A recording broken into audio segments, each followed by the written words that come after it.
Assalamualaikum warahmatullahi wabarakatuh. Selamat pagi, salam sejahtera untuk kita sekalian. Mudah-mudahan Allah Subhanahu wa Ta'ala masih memberikan kepada kita kesehatan sehingga kita masih bisa melaksanakan kegiatan pembelajaran walaupun dalam masa pandemi seperti ini.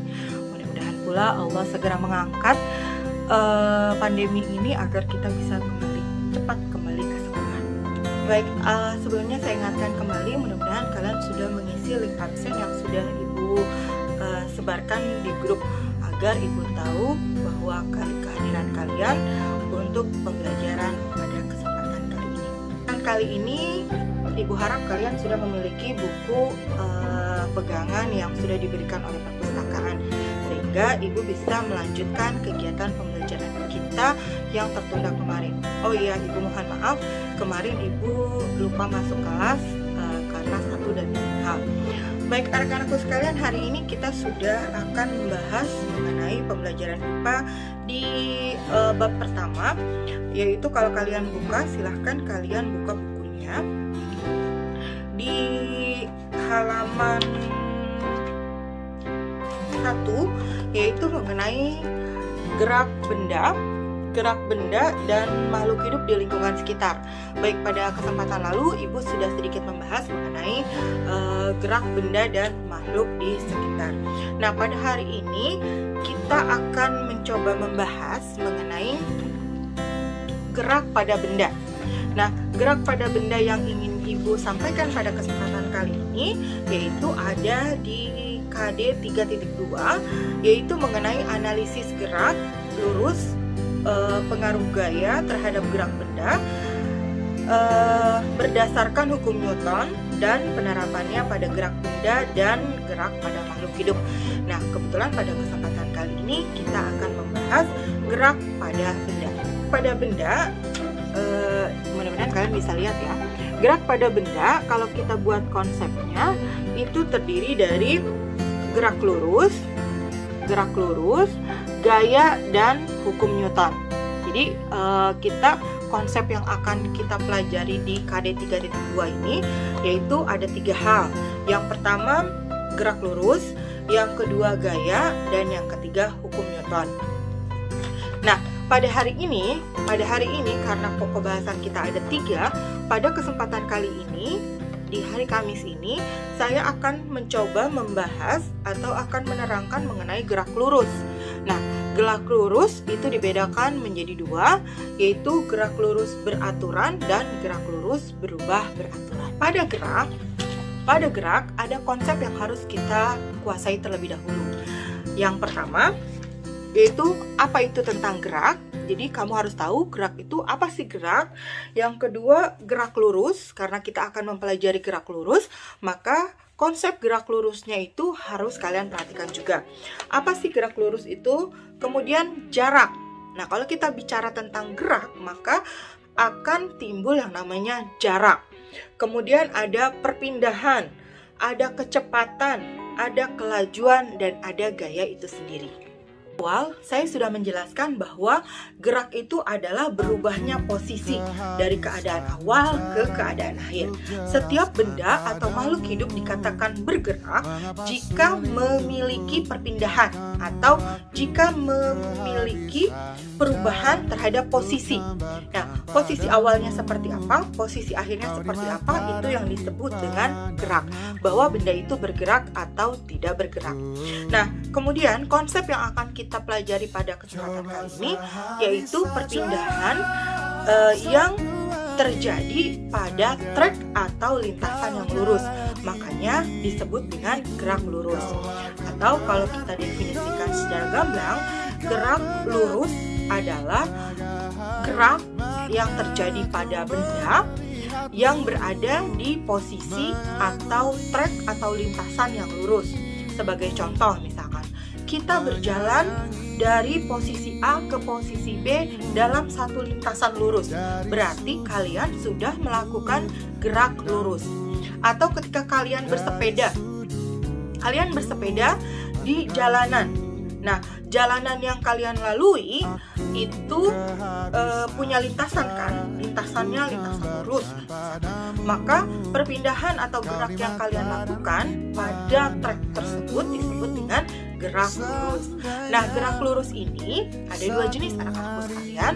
Ada gerak lurus yang tetap atau konstan, atau disebut juga dengan gerak lurus beraturan. Artinya jalannya dari posisi awal kalian start sampai akhir itu memiliki konstan atau tetap, ya, kelajuannya atau kecepatannya tetap. Nah, sementara gerak lurus berubah beraturan itu adalah kecepatan atau gerak yang mengalami perubahan pada suatu lintasan yang lurus. Contoh misalkan kamu mula-mula ketika mau lari, misalkan kalian start di awal larinya santai, kemudian setelah beberapa detik atau beberapa menit kalian menambah kecepatan. Nah, ketika kalian menambah kecepatan atau mengurangi kecepatan pada sebuah lintasan dalam sebuah gerak, maka itu disebut dengan gerak lurus berubah beraturan. Nah, kenapa disebut dengan berubah beraturan? Karena memiliki ritme yang berbeda. Sudah bilang, kalau kita bicara tentang gerak, maka ada hal-hal yang muncul di dalam sebuah gerak. Ya, ketika kita melakukan gerakan, maka ada hal-hal yang akan timbul, seperti satu, waktu. Nah, waktu yang kita butuhkan untuk bergerak tentu akan muncul waktu. Berapa nih waktunya, lamanya? Nah, kemudian ada lagi jarak. Seberapa jauh kita bergerak, seberapa jauh kita berpindah. Nah, akhirnya kita timbul ada waktu, ada ada jarak, ada panjang lintasannya, atau kita sebut dengan jarak gitu kan ya, atau kita sebut dengan jarak. Nah, itu semua akan timbul pada saat kita belajar gerak. Nah, biasanya gerak itu berubahnya posisi dalam hitungan satuan waktu. Nah, maka maka kita tadi timbul yang namanya jarak dan waktu.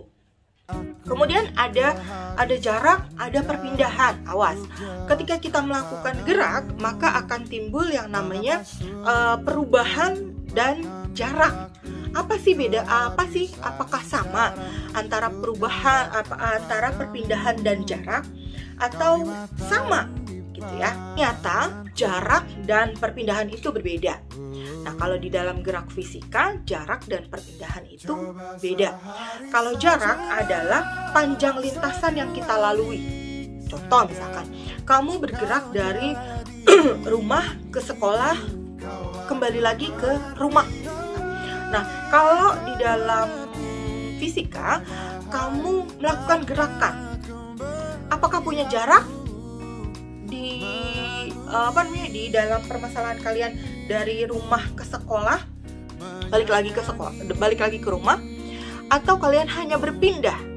Nah, maka di dalam fisika kita harus pahami dulu mana yang disebut dengan jarak dan mana yang disebut dengan perpindahan.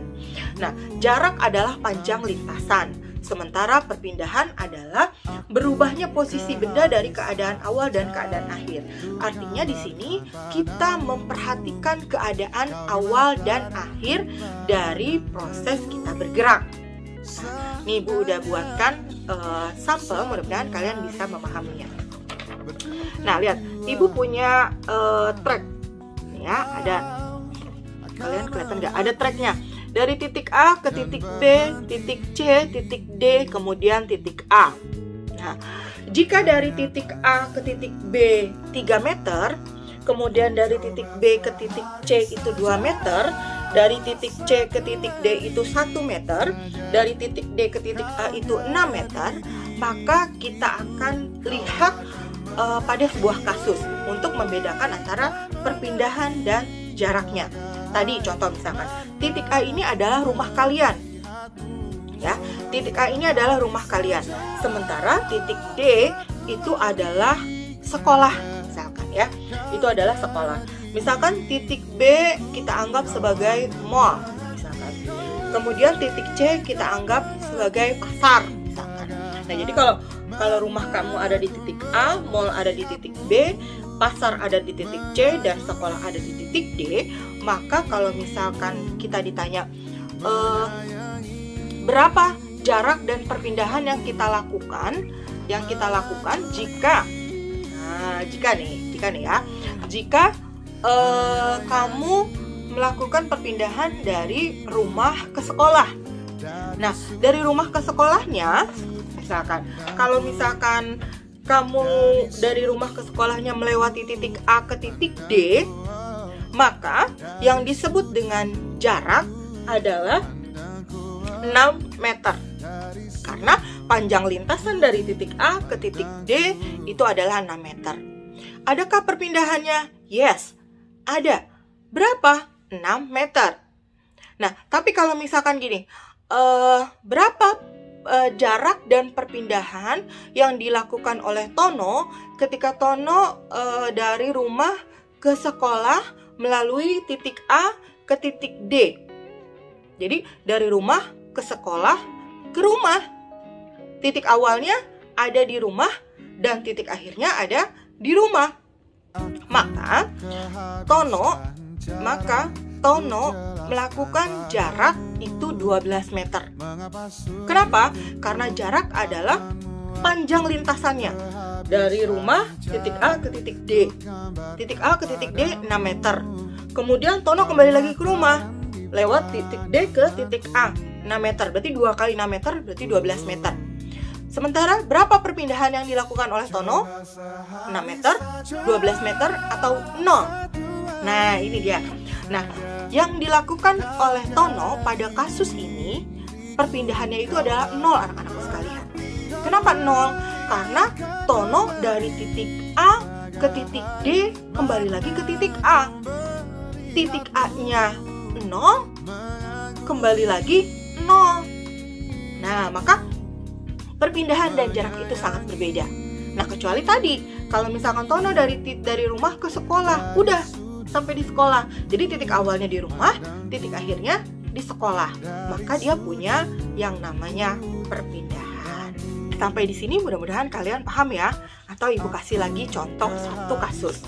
Misalkan ibu dari rumah pergi ke pasar. Nah, berarti ibu dari titik A ke titik B ke titik C misalkan. Atau ibu dari rumah ke sekolah kemudian ke mall. Ya, dari rumah ke sekolah ke mall, kemudian kembali lagi ke sekolah. Jadi ibu pergi dari titik A rumah ke sekolah titik D, kemudian ke mall, ke titik C, kemudian kembali lagi ke sekolah. Kira-kira ibu punya jarak dan perpindahan gak ya? Gimana? Punya atau tidak? Oke. Yeay, bagi kalian yang ngejawab ibu punya perpindahan dan jarak, yes. Ibu punya perpindahan tapi gak punya jarak, no. Kita buktikan ya. Nah, ibu berangkat dari rumah titik A, kemudian ibu ke sekolah ke titik B, kemudian ibu ke mall ke titik C, kemudian ibu kembali lagi ke sekolah. Berapa jaraknya? Kita hitung sama-sama ya. Dari titik A ke titik D 6 meter, dari titik D ke titik C 1 meter, dari titik C ke titik D karena ibu balik lagi ke sekolah 1 meter. Jadi 6 tambah 1 tambah 1 jadi 8. Jarak yang ibu tempuh adalah 8 meter. Berapa perpindahannya? Awalnya ibu di rumah, akhirnya di sekolah. Ya, akhirnya di sekolah. Maka perpindahan yang ibu lakukan walaupun tadi habis dari mall hanya 6 meter. Kenapa? Karena titik awalnya ibu di rumah, akhirnya di sekolah. Kita tarik dari sekolah ke rumah 6 meter. Itu perpindahan. Mudah-mudahan kalian paham ya bedanya perpindahan dan jarak. Tugas di rumah. Oke, tugas di rumah. Masih dalam kasus ini ya. Nah, tugasnya kalau misalkan ibu berangkat dari sekolah, kemudian ke pasar, kemudian ke mall, dan ke rumah, berapa jarak dan perpindahan yang ibu lakukan? Sekali lagi tugasnya di rumah. Kemudian dijapri ke ibu, ya. Kemudian dijapri ke ibu jawabannya. Berapa perpindahan yang ibu lakukan dan jarak yang sudah ibu tempuh ketika ibu melakukan dari sekolah ke pasar, ke mall, ke rumah. Dari sekolah ke pasar, ke mall, ke rumah.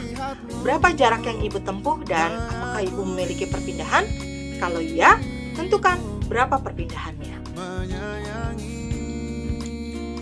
Bagaimana sih cara mengukur kelajuan dan kecepatan?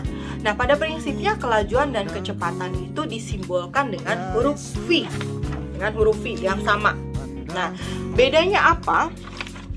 Mohon maaf ya, ibu belum punya papan tulisnya. Nanti kalau udah punya papan tulisnya lebih enak ya. Nah, disimbolkan dengan huruf V. Ya, V biasa ya. Dengan huruf V ini. Nah, simbolnya. Nah, yang membedakan antara kelajuan dengan kecepatan.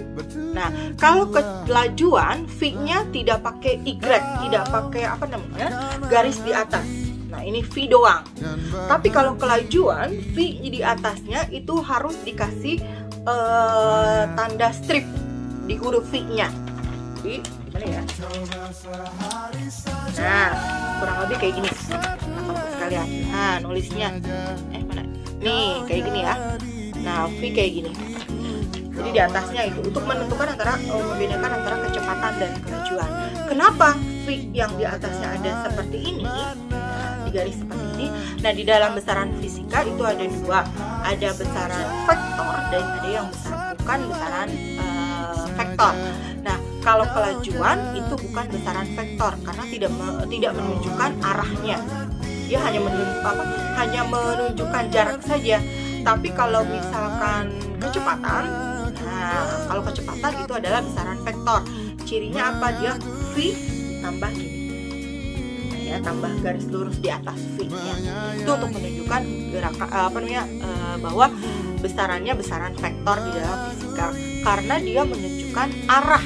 Selain dia menunjukkan angka, tapi dia juga menunjukkan arah. Makanya GPS itu kan selalu menunjukkan arahnya, ya, menunjukkan arahnya ke arah mana, gitu ya, ke barat, timur, selatan, gitu kan ya. Nah, itu namanya arah gerakannya. Nah, sementara kalau kelajuan kan tidak menunjukkan, dia hanya menunjukkan jarak dan waktunya saja.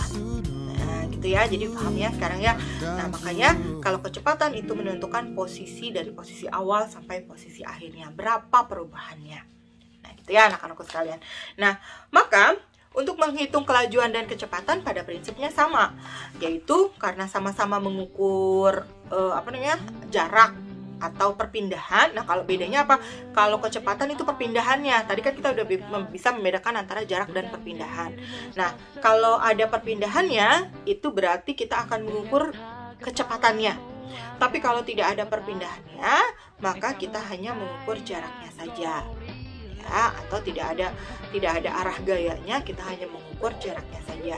Nah, V atau jarak itu adalah berbanding terbalik antara jarak dan waktunya, atau V sama dengan S per T. S itu adalah jarak, T itu adalah waktu tempuhnya. Nah, contoh misalkan, kalau misalkan kita nih jalan, misalkan ya, kita jalan atau kita berlari dari titik A ke titik B. Nah, dari titik A ke titik B. Nah, ini jaraknya misalkan 6 meter. Nah, dari titik A ke titik B yang punya jarak 6 meter ini kita tempuh dalam waktu misalkan dalam waktu misalkan 12 detik misalkan, atau 12 sekon. Nah, berapa kelajuannya yang kita lakukan atau gerak yang kita lakukan itu, maka V sama dengan S per T. S-nya mana atau jaraknya mana? Nah, ini A ke B itu sama dengan 6 meter. Ini S-nya. Kemudian berapa waktunya? Waktu tempuhnya 12 sekon. Gitu ya. Nah, maka kita masukkan, maka kelajuannya V sama dengan 6 per 12. 6 meter per 12 sekon. Jadi berapa? 0,5 meter per sekon. Artinya kita menempuh kelajuan setiap 0,5 meter ditempuh dalam waktu 1 sekon. Gitu ya.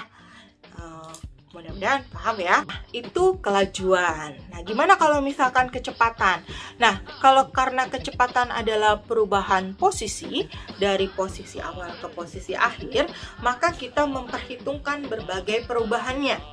Nah, gitu ya, memperhitungkan perubahannya. Maka rumusnya agak sedikit beda kalau kecepatan. Nah, kalau kecepatan atau V yang Y di atasnya itu sama dengan perubahan jarak, karena kan kita melakukan proses perpindahan, maka yang dihitungnya adalah perubahan jaraknya dibagi dengan satuan waktu atau S, maka delta V sama dengan delta S per delta T. Nah, itulah tadi penjelasan dari Ibu mengenai gerak pada benda di lintasan yang lurus. Nah, maka silahkan kalian pelajari bukunya. Untuk lebih jelasnya kalian pelajari bukunya di halaman 1 sampai halaman 10. Kemudian kerjakan latihannya. Kemudian kerjakan latihannya di halaman 7, 8, dan 10 ya. Di halaman 7 itu kalian mengisinya. Nah, di halaman 7, kemudian halaman 8 ya, yang ini, dan halaman 10 yang ini. Oke, yang ini ya. Kemudian kalian fotokan, kemudian kirim japri melalui.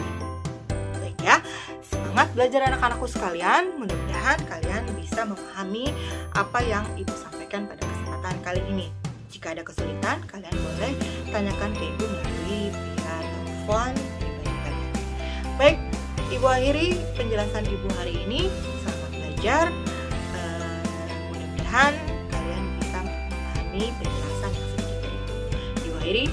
Assalamualaikum warahmatullahi wabarakatuh. Semangat belajar anak-anakku sekalian.